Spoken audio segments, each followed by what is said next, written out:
No, you do. I think what it is what I deal with a lot of salespeople, is that they don't necessarily understand the path that the consumer had to take to actually get Yes. to the point where they filled this out.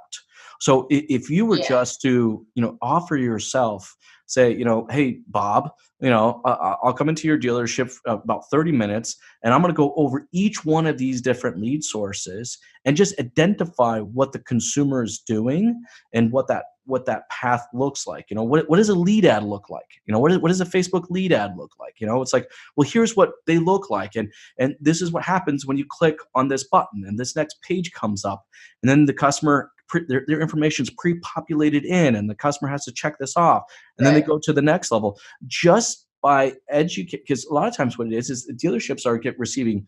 I'll use Facebook lead ads as an example. They're receiving lead ads, but they had no idea how the customer was actually walking through that path. So you going How we in got there.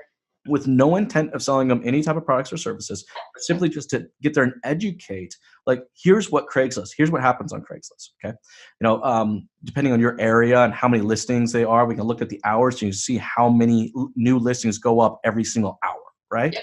And, Yep. and then so when someone does click on it, here's what they're seeing. All right, here's what the ad looks like. Okay, here's what the call to actions look like. Okay, if someone fills out this information, you see that it wasn't required to put the phone number in, but they chose to put It the did. phone number in. So in that case, you're going to want to communicate with these guys via that phone number right away, because it was not a mandatory field.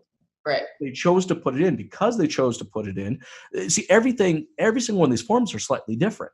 It's You attention know, to detail.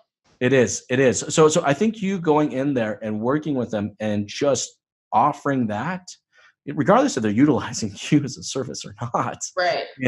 you're just providing a tremendous amount of value, to that dealership, which one Absolutely. does give you the opportunity to have more conversations about how we can generate more leads or That's more right. quality leads, right? Right.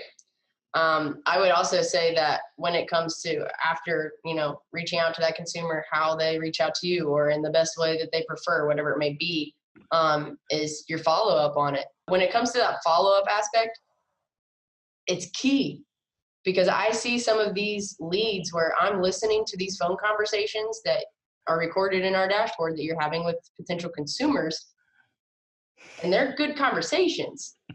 What's next? We covered a bunch of great topics today. What stood out most to you? Be sure to let us know in the comments section below.